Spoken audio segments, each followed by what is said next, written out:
Hey there, welcome back to Special Educators Resource Room podcast. I'm your host, Jennifer from Positively Learning. Today I'm going to be sharing a very quick but powerful strategy that can hopefully help you feel more in control of your paperwork without needing an entire day or maybe not even an entire hour. So we're going to be talking about the 5-Minute IEP File Audit.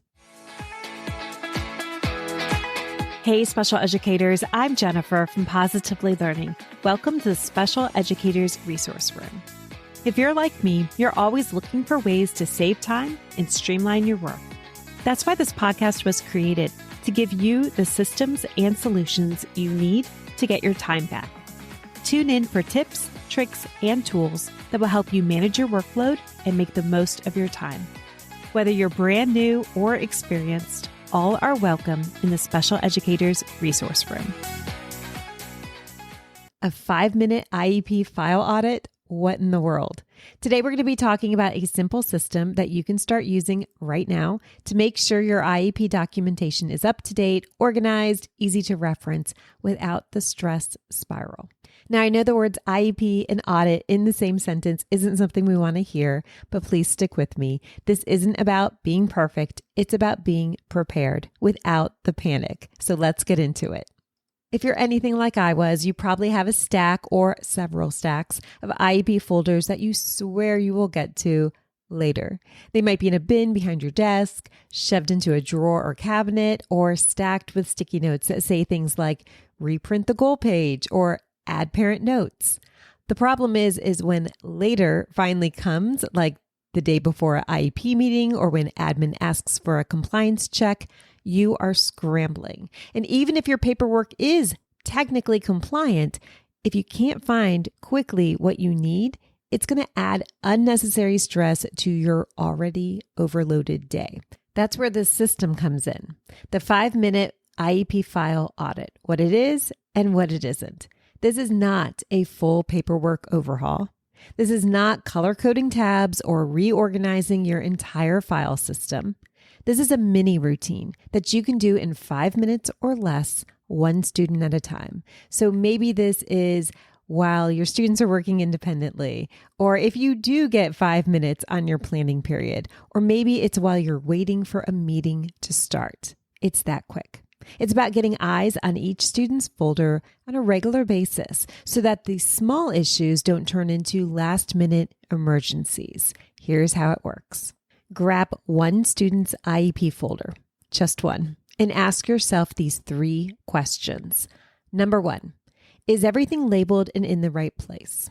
So that means, does the folder clearly show the student's name and IEP dates? Are the sections organized by purpose? Like a section for goals, a section for data, a section for communication? Are there any loose papers that need to be filed or do they need to be removed? You're not reorganizing everything. You're just scanning for obvious gaps or misplaced documents. Moving on to step 2. Do I have recent progress monitoring data in here? So open up to that goal section. Are there updated data sheets, graphs, or notes that are going to show progress?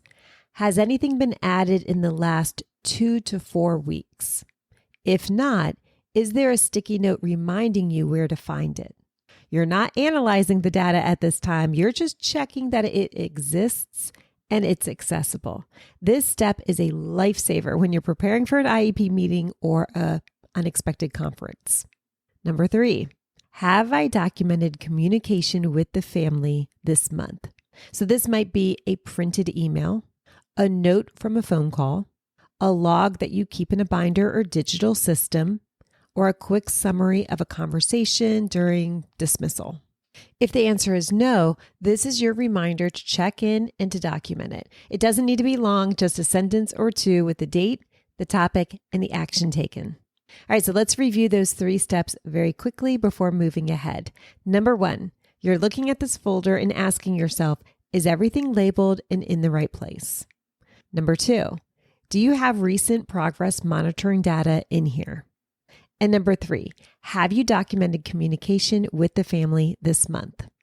Now, what do you do if something's missing? If something's missing during this quick 5-minute audit, here's what you're going to do. You're going to sticky note it. Write what's missing and stick it to the folder. Then you're going to add it to a list. You're not going to stop everything to fix it now. You're going to set up a catch-up day. Maybe it's Friday at 2 o'clock. Block off 20 minutes to address a few of those flagged items. The key here is we're not going to spiral. This 5-minute IEP file audit is designed to give you awareness, not the guilt. So how often should you be doing this? You can run these mini audits weekly, bi-weekly, or monthly. Maybe you want to do one student per day, or you want to batch 3 folders on a Friday afternoon. If you're prepping for an IEP meeting, this becomes part of your lead-up checklist. But even outside of meetings, keeping your folders current is going to give you peace of mind. And it's going to make your job feel easier when it is time to sit down with a team or a parent. Here's a few tools that you can use to make this process even easier. Quick pause. As I'm sharing this with you, I realized I should have just given this to you. So I created a blog post that has this first tip in it for free. You can download it. I'll put the link in the show notes. So I created a reusable checklist. Super simple. It has the 3 questions we talked about. You can print it out, laminate it, and use it with a dry erase marker. I also suggest getting a sticky notepad dedicated to IEP file audits. Just make it the same color. So every time you see purple or green sticky note, you know what it's for. You may want to have a review bin or an inbox that's going to hold 1 to 2 folders at a time. Consider setting a calendar reminder every other Friday that says audit 2 files. You don't need a fancy system. You just need one you're actually going to use. So why are we talking about this? This is so worth doing because this process, of course, is going to help you stay on top of compliance, prep more efficiently for meetings, avoid that I forgot to log data for 6 weeks feeling, reduce your Sunday scaries because you're not walking into a Monday already feeling behind, and more importantly, it's going to help you feel more confident. You're going to know where things stand for each student. You're not depending on your memory, sticky notes, or the dreaded, I think I saw that form somewhere. All right, here's your action step for today. Choose one student folder, just one. Pull it out and ask yourself the 3 questions. That's it. It doesn't sound like much, but that 5 minutes, it's going to get you out of that reactive mode and into a proactive rhythm. And that's where we start to feel less overwhelmed and more in control. If this sounds like something that will help you, please click on the show notes and hop over to Positively Learning blog. I will put this 5-minute IEP audit system in a blog post with that reusable checklist. I'd love to hear how you make these routines your own and what other little systems are going to help you feel more organized with IEP paperwork. And if you're looking for ready-to-use tools that support this kind of planning, data sheets, communication logs, visual progress tools, these are waiting for you in the Special Educators Resource Room bundle. In the blog post, you'll see a link for that. If you love all things extra and beautiful, this bundle's probably not for you. This is more like efficient. Let's just get this done. Thank you for spending your time with me today. I'll catch you next time in the Special Educators Resource Room. Thanks so much for tuning in, and I'm dying to ask, what'd you think? Be sure to hit the follow or subscribe buttons so that you never miss an episode.